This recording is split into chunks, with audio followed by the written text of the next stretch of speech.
Alright, today I'm going to be showing you guys how to use your camera system, both live view and the playback functionality. First thing I'm going to want you to do is open up Internet Explorer, and it is important to open up Internet Explorer. I like to type Internet Explorer into my search bar there and click on Internet Explorer. Please do not use Microsoft Edge as it is not compatible. Internet Explorer is what you'll be using. Once you open it up, you will type in the IP address of your camera system. Don't type in this address. This is not correct. I will give you your address to type into that search bar right there. Once you do, you'll be prompted for your username and login, which I will also provide. And you will log in here. You may get a prompt right here that says something to the effect of install the appropriate plugin or whatnot. If you have not done so already, or if this is your first time, please install that plugin. And then it may ask you to restart this whole process, but then reopen the browser. Once you do that the first time, you should be good. So I'm going to click login after I put in my credentials, and I got to get my plugin going here, sorry.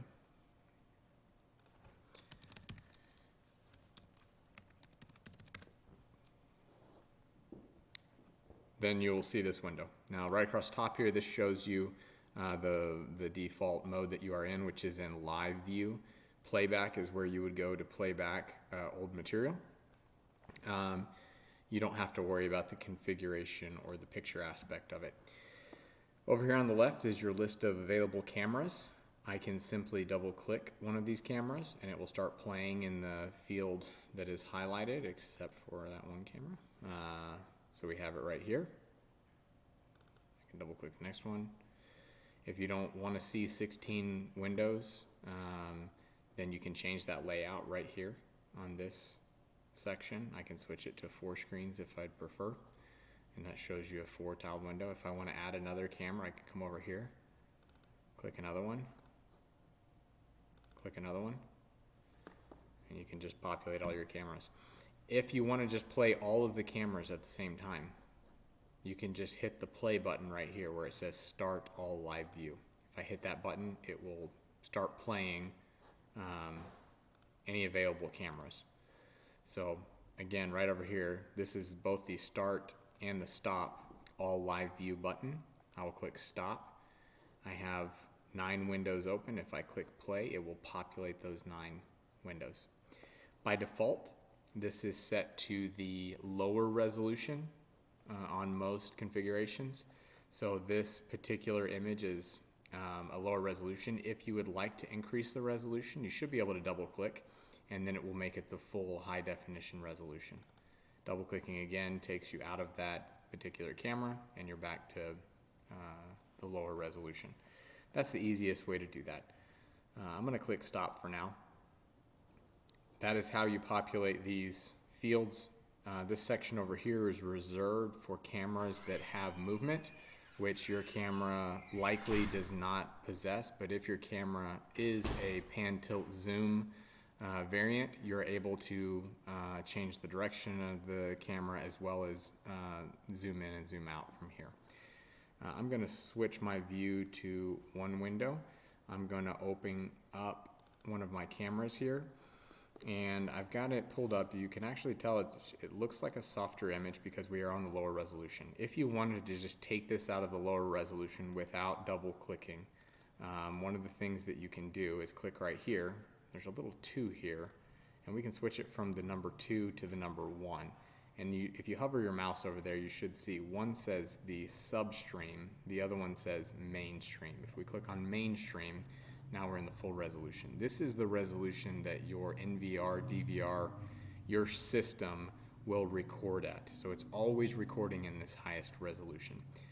The reason that you wouldn't want to be viewing live view on the high resolution perhaps is it does consume more network bandwidth. So if you do not have a good connection or internet connection, that it may be choppy or the playback just may not happen quite as smoothly.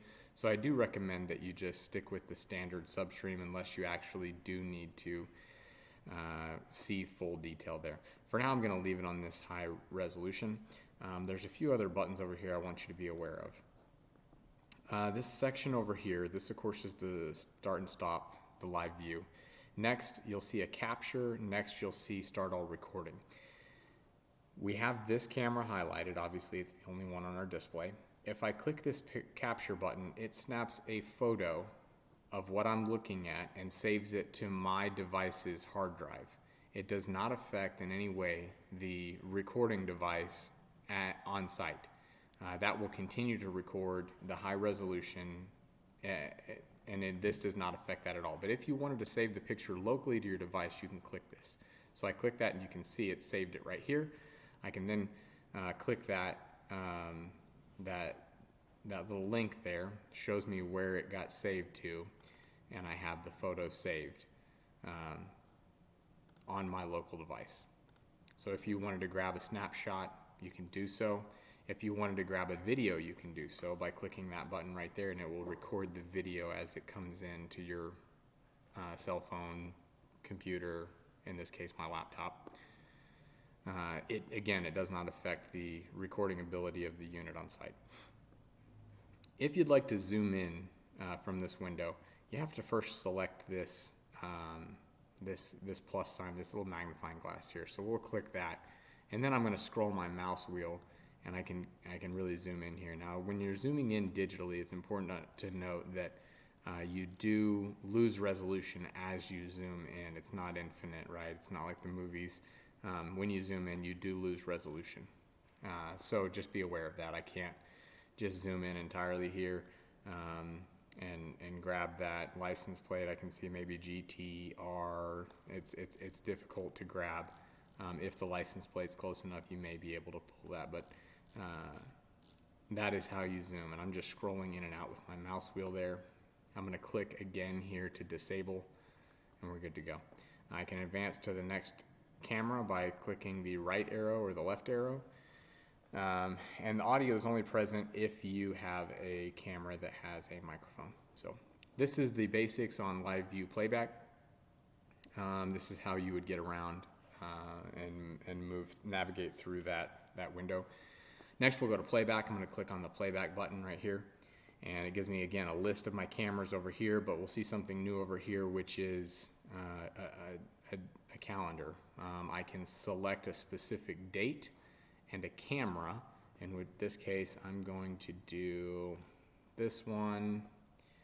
I'm going to choose, why not, click search, and it will bring up my listing here, and we can go through. I can click play, and you will have your display. So right down here, this is the bar that shows you the time of date that you're looking at, and here's the camera, here's the name of the camera, and it gives you all the playback occurs by hitting the play button or the pause or the stop button here. I'm clicking and dragging this time bar across to navigate to different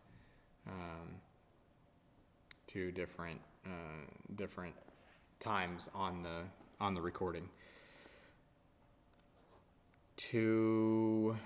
Let's see, if you want to download the file that let's say you found the file that you're looking for and you're ready to download it, it's really important to note what camera number it is and the time and date at which the footage occurred.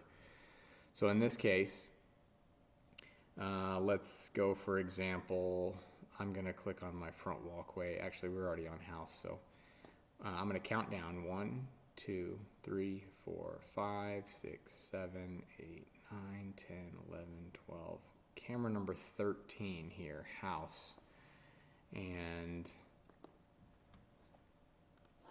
I'll click that download button, which is the arrow right here. Okay, good, they're labeled D13 house. I can select that. You can select your timestamp, click search, and it pulls up all the file names.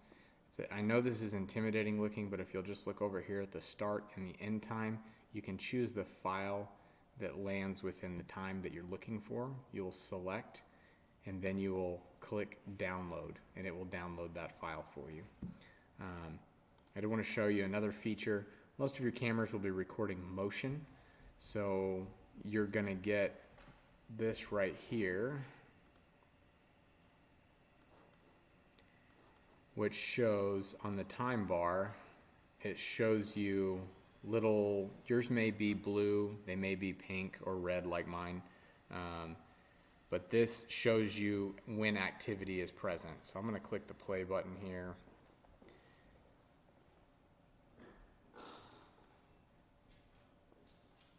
Dark this day.